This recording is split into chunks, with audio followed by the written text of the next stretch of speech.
Salut tout le monde. Combien de fois est-ce que tu as déjà essayé de comprendre ce qui se passe dans la tête d'une personne, ce qu'ils pensent et ressentent? Aujourd'hui, on va voir un aperçu de ce monde caché des autres. Peut-être que ce n'est pas seulement notre conscience qui contrôle chacun de nous, mais quelque chose d'automatique, comme notre cœur ou estomac. 5 émotions qui vivent dans nos têtes et tirent les ficelles pour nous faire certaines choses. Ces émotions se disputent constamment et peuvent être très frustrées lorsqu'ils ne sont pas autorisés à se libérer pour faire ce qu'ils sont censés faire.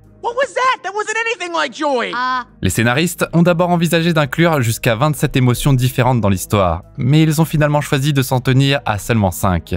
D'ailleurs, si t'es fan de la série The Office, tu reconnaîtras peut-être un visage familier dans le personnage de Tristesse. Chaque émotion du film a reçu une forme unique qui représente son essence. Joie est une étoile, tristesse est une larme, colère est une brique, peur est un air brut et dégoût c'est un brocoli. D'ailleurs, petit fun fact, le réalisateur du film aime bien les brocolis, contrairement à Riley, la protagoniste.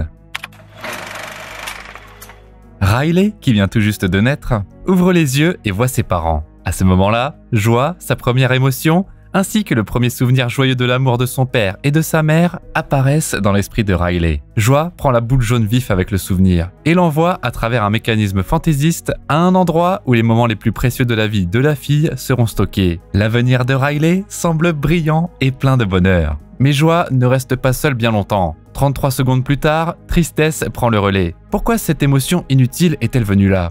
Elle ruine tout pour Riley et les gens autour d'elle. C'est Joie qui devrait tout gérer. If you could, I just want to fix that. Thanks. And that was just the beginning. Headquarters only got more crowded from there. Bientôt, les deux émotions sont rejointes par peur, dégoût et colère. Contrairement à Tristesse, ils aident au moins Riley à apprendre à jouer en toute sécurité. Quel aliment manger et comment réagir face aux parents qui ne la laissent pas manger de dessert. Les émotions ne sont pas toujours d'accord les unes avec les autres, mais Joie garde tout le monde sous contrôle, essayant de garder la vie de Riley facile et insouciante. Chaque fois qu'une autre émotion prend le contrôle de la situation, une boule de souvenirs de la couleur correspondante émerge. La majorité des souvenirs de Riley sont heureux, et ils servent de base à 5 îles de mémoire distinctes qui façonnent son identité. Ces îles représentent des aspects importants de sa vie, notamment l'île de la bêtise, l'île du hockey, l'île de l'amitié, l'île de l'honnêteté et l'île de la famille. Parmi tous ces souvenirs, les souvenirs essentiels sont les plus importants, car ils sont stockés dans une section spéciale. Sans ces souvenirs, Riley serait une personne complètement différente. Tout se passe bien jusqu'au jour où, alors que Riley a 11 ans, sa famille vend sa maison du Minnesota et déménage à San Francisco. Tous ces changements sont très soudains pour Riley, et la traversée de plusieurs états prend une éternité. Mais la fille a quand même hâte de voir sa nouvelle maison stylée, et chacune des émotions a sa propre idée de la conception de la maison parfaite. La sécurité est la priorité absolue pour peur, tandis que colère veut que sa forteresse soit intimidante et repousse tout ennemi potentiel. Mais ils apprennent vite qu'ils avaient tous tort en voyant un vieux petit manoir pris en sandwich entre les maisons voisines. Au lieu de meubles, il y a une souris morte, de la poussière et des murs gris à l'intérieur. De plus, les effets personnels de la famille ne seront livrés que dans quelques jours. Et ils devront dormir par terre en attendant. Les parents commencent à se disputer sur les retards. Il y a de la tension. Et il n'y a pas de place pour la joie dans les émotions de Riley. Mais il y a une raison pour laquelle joie est l'émotion dominante dans l'esprit de la fille. Elle trouve vite comment égayer la situation déprimante. Et elle commence à jouer au hockey avec une boule de papier. Ça distrait ses parents de la dispute. Et bientôt, tout le monde rit et se bouscule, essayant d'envoyer le palais dans une cheminée vide. Le moment paisible de la famille est perturbé lorsque le père reçoit un appel téléphonique du travail et doit partir en urgence. Un autre déclencheur de stress menace de faire des ravages dans la tête de Riley.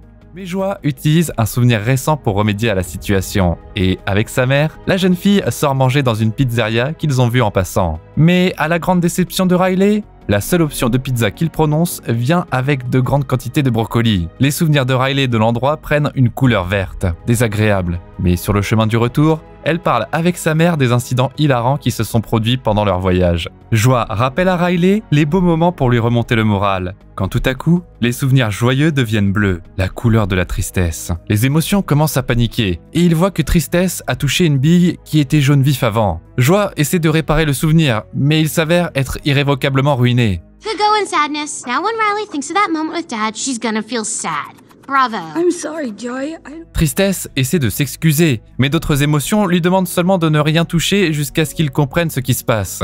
Mais Tristesse continue de se propager, et ses mouvements provoquent la chute de l'un des souvenirs les plus importants, provoquant la fermeture de l'île de la bêtise. Ils remettent la bille en place, et Riley glisse joyeusement le long de la rampe d'escalier. Joie essaie de calmer Tristesse, mais toutes ses tentatives pour remonter le moral de l'émotion déprimante échouent. Ces deux émotions sont des opposés polaires, et c'est fascinant de voir comment elles perçoivent la même situation dans la vie de Riley de manière très différente. Afin de distraire Tristesse et de l'empêcher de causer d'autres ennuis, Joie lui remet un ensemble de manuels qui fournissent des informations détaillées sur le monde intérieur de Riley. Avant de se coucher, ses parents sont de nouveau occupés, et ils oublient d'embrasser leur fille. Riley doit les appeler, mais il n'y a que sa mère qui revient. Étant donné que Joie est partie de la console, laissant dégoût, peur et colère prendre le dessus, maman demande à Riley de sourire plus souvent pour ne pas contrarier papa. Il a beaucoup de choses à gérer et elles doivent soutenir le chef de famille. Joie retourne à sa place légitime, repoussant les autres émotions. Riley s'endort, mais elle fait un cauchemar qui reflète les événements pas si agréables de la journée. Joie arrête rapidement le mauvais rêve,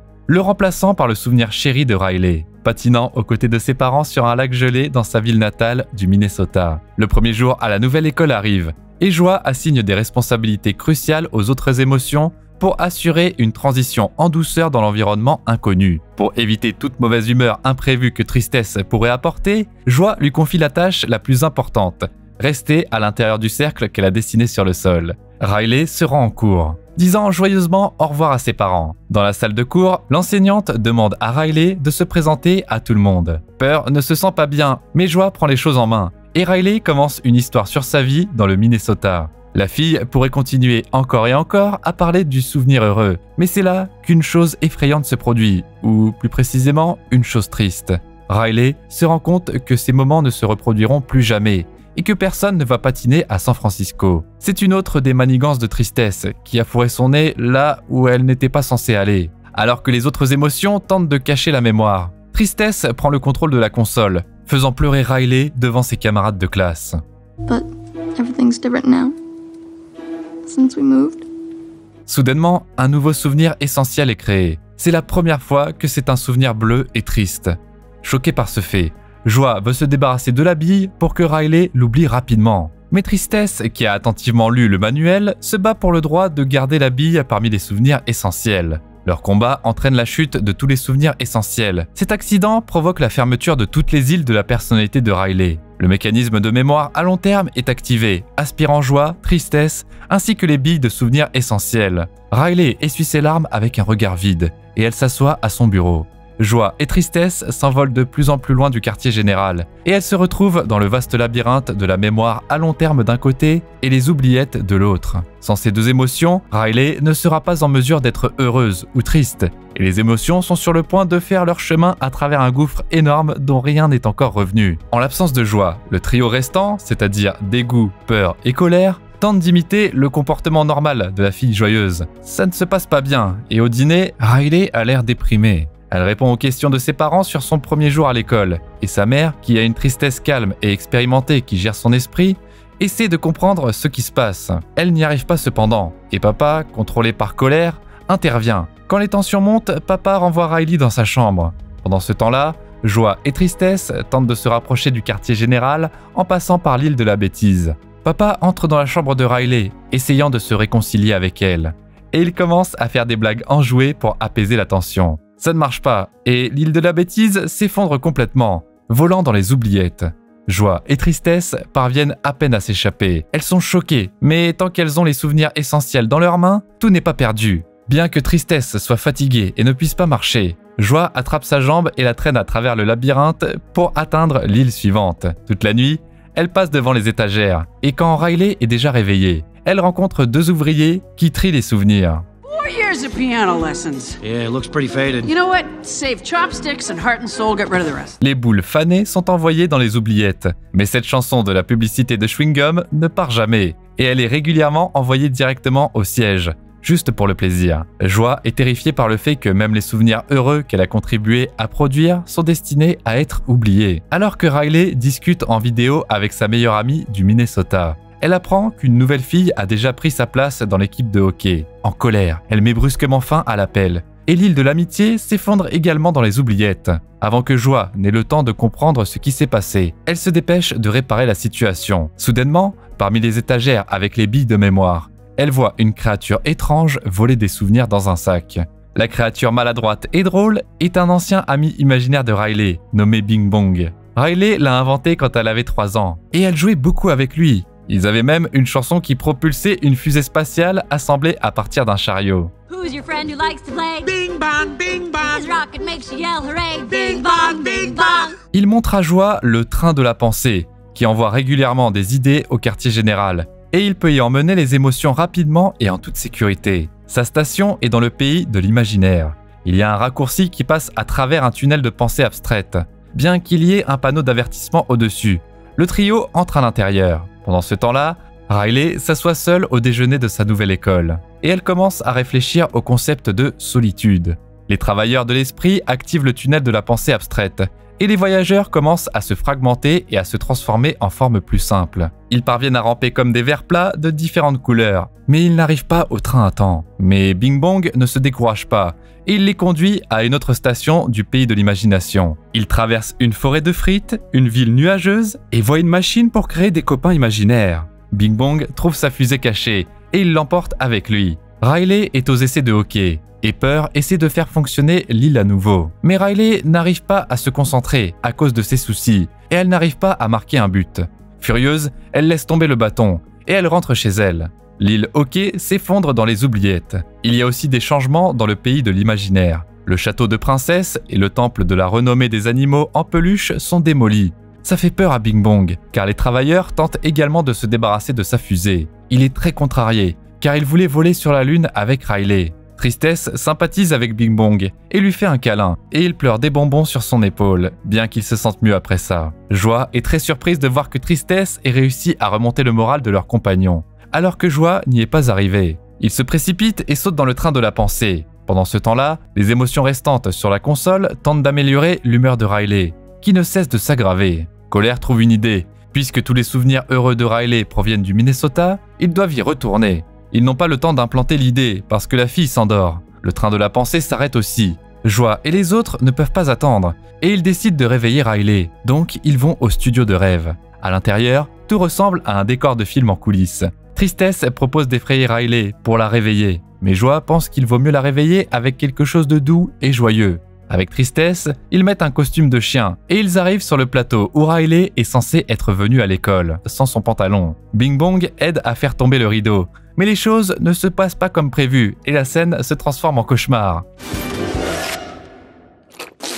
Le réalisateur de rêve se rend compte que les émotions veulent réveiller Riley, mais la fille continue de dormir. Les gardes attrapent Bing Bong et l'emmènent dans l'inconscient, un endroit où ils enferment tous les fauteurs de troubles. Les souvenirs de Riley sont dans le sac de Bing Bong, alors les émotions doivent le sauver. L'inconscient contient les peurs les plus effrayantes, comme les escaliers menant au sous-sol et l'énorme aspirateur de grand-mère. Bing Bong est pris au piège dans une cage de ballon sur le ventre d'un clown endormi géant. Ils doivent encore réveiller Riley, alors le trio décide d'utiliser le géant effrayant, l'incitant à les suivre. Le clown arrive dans le sommeil de la jeune fille et la réveille. Les voyageurs sautent dans le train, mais les émotions du quartier général se réveillent aussi et implantent l'idée de fuir la maison. Riley commence à chercher des billets de bus pour le Minnesota sur son ordi portable. De retour dans le train de la pensée, Bing Bong regarde le souvenir où les parents de Riley et son équipe de hockey la soulèvent dans leurs bras, essayant de lui remonter le moral. Tristesse se souvient aussi souvent de ce jour-là, comme c'était quand Riley était vraiment triste après avoir raté à marquer le but gagnant. Pendant ce temps-là, Riley vole une carte de crédit dans le sac à main de sa mère, et l'île de l'honnêteté commence à s'effondrer. Elle détruit les supports du pont sur lequel le train de la pensée se déplace, et Joie, Tristesse et Bing Bong commencent à tomber. Ils sont sauvés par les travailleurs de l'esprit, qui les empêchent de tomber dans les oubliettes. Dans un effort ultime, ils courent vers l'île de la famille, qui commence à s'effondrer juste en face d'eux. Riley est sur le chemin de l'arrêt de bus, sans rien dire à ses parents. L'île en chute entraîne Serac avec des souvenirs avec elle, et parmi eux, Joie remarque un tuyau qui envoie des souvenirs au quartier général. Tristesse suit Joie, mais quand elle se rapproche des souvenirs centraux, ils commencent à devenir bleus. Joie la repousse et décide de laisser Tristesse ici, car seuls des moments joyeux sauveront Riley. Mais la destruction de l'île de la famille provoque un effet domino et le tuyau se brise, faisant que Joie tombe directement dans les oubliettes. Bing Bong tombe aussi, Dans le tas sombre de billes fanées, Joie trouve la seule bille qui brille avec éclat. C'est le souvenir triste qui l'a amenée, elle et Tristesse, à se battre et à se retrouver dans les profondeurs de l'esprit de Riley. À proximité, elle trouve de nombreux souvenirs effacés de l'enfance de la jeune fille qui lui apportaient tant de joie. Do you remember how she used to stick her tongue out when she was coloring? Joie sanglote amèrement parce qu'elle a tout fait pour rendre Riley heureuse, afin que chaque beau moment se répète encore et encore. Mais maintenant, tout est ruiné et elle ne pourra jamais revenir en arrière. Joie reprend le souvenir dont ils ont parlé avec Tristesse dans le train. Elle rembobine, découvrant qu'il commence par une Riley triste, assise seule sur une branche d'arbre. Là, elle a été retrouvée par sa mère et son père, puis par son équipe, qui ont tous soutenu la fille dans le besoin avant de la soulever dans leurs bras. Joie réalise enfin que ce moment important s'est produit parce que les proches de Riley ont vu qu'elle était triste. Pour revenir, Joie demande de l'aide à Bing Bong, mais il a complètement perdu espoir. S'échapper des oubliettes, c'est comme s'envoler vers une autre planète. Mais c'est exactement à ça que sert la fusée spatiale qui a été larguée ici. Joie fredonne la chanson qui démarre les moteurs, et il entend le son du chariot au loin. Ils entrent et décollent, mais ils ne vont pas très loin à chaque fois. À la troisième tentative, Bing Bong saute quand ils sont sur le point de décoller, afin que son poids ne traîne pas Joie vers le bas. L'ami imaginaire est heureux d'avoir pu l'aider. En disant au revoir, il demande à Joie de réaliser son rêve et d'emmener Riley sur la Lune. Après ça, il disparaît à jamais dans les oubliettes. Les parents de Riley rentrent chez eux et ne trouvent pas leur fille. Ils l'appellent, mais Riley ne décroche pas son téléphone. L'île de la famille continue de s'effondrer alors que Joie se précipite dans le labyrinthe, essayant de retrouver Tristesse.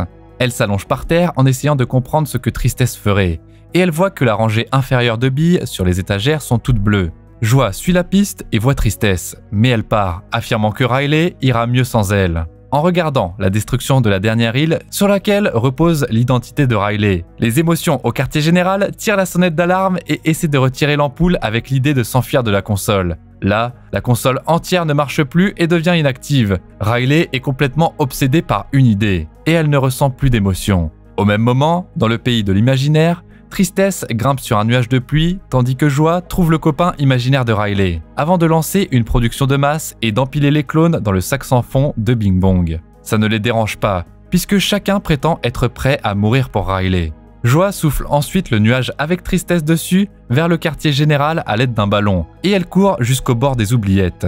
Là, elle se fait une énorme tour de copain, et elle tombe sur le trampoline encore debout sur l'île de la famille. Volant au-dessus de l'abîme, elle attrape Tristesse en plein vol et les deux émotions frappent l'arrière de la fenêtre du quartier général. Colère essaie de briser le verre avec une chaise, mais il n'y arrive pas. Puis Dégoût le provoque jusqu'à lui faire perdre son sang-froid. Il explose de colère et le feu de sa tête brûle un trou dans la fenêtre. Joie et Tristesse sont de retour à la maison, contrairement à Riley, qui est dans le bus en train de s'éloigner de l'arrêt. Joie attrape immédiatement son ami bleu et elle la traîne vers la console. Sadness? I can't, Joy. Yes, you can. Riley needs you. Tristesse arrive à sortir l'ampoule et Riley reprend ses esprits. Elle se rend compte que rien de bon l'attend dans le Minnesota et elle demande au conducteur de s'arrêter. La jeune fille se précipite vers ses parents, qui étaient sur le point de commencer à la chercher dans toute la ville. Ils sont soulagés de voir Riley revenir sur le pas de la porte. Joie approche de Tristesse et elle lui demande les souvenirs essentiels. Ils deviennent tous bleus et la tristesse les affiche sur le projecteur, faisant pleurer Riley. Le Minnesota, ses amis et le bonheur familier qu'elle avait l'habitude de ressentir à la maison lui manquent. Ses parents avouent que les endroits où ils avaient l'habitude de marcher et de patiner ensemble leur manquent aussi. Ils font un gros câlin à Riley. Tristesse prend la main de Joie et ils poussent le bouton ensemble. Un nouveau souvenir essentiel est créé, combinant les deux couleurs pour la première fois. Depuis ce moment-là, le monde intérieur de Riley est devenu plus riche et la tristesse a trouvé sa place parmi les autres émotions. La personnalité de Riley est maintenant basée sur une multitude d'îles différentes qui représentent les intérêts de l'adolescente énergique. Les travailleurs de l'esprit ajoutent de nombreux nouveaux boutons à la console qui permettent à Riley de répondre à de nouvelles situations dans sa vie. Colère adore la bibliothèque élargie par plein de jurons. L'énorme bouton rouge appelé puberté n'est pas touché pour l'instant. Riley a de nouveaux amis et une nouvelle maison, mais elle aime toujours jouer au hockey avec l'équipe de hockey locale. En assistant au match, ses parents montrent leur véritable esprit de fan en peignant leur visage, ce qui améliore également les liens entre les émotions dans leur tête. Riley a 12 ans maintenant, et sa vie est géniale. Pas de troubles émotionnels à partir de maintenant, d'accord ?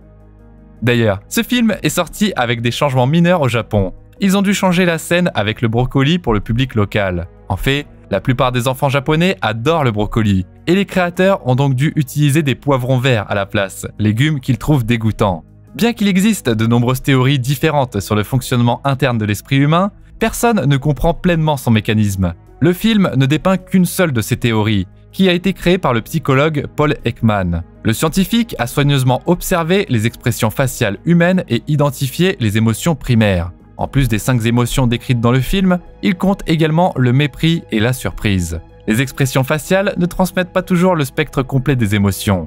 Personne ne peut exprimer ses sentiments en utilisant seulement 7 mots, et les gens ne ressentent pas la même chose dans plein de situations différentes. Quand il s'agit de ce qui se passe dans ton esprit, personne ne peut le décrire mieux que toi. Alors, tu peux retrouver le nom du film dans la description, et tu peux aussi nous dire dans les commentaires quelle émotion dominerait ton esprit. N'oublie pas de t'abonner à la chaîne et de laisser un like pour voir encore plus de récapitulatifs comme celui-ci.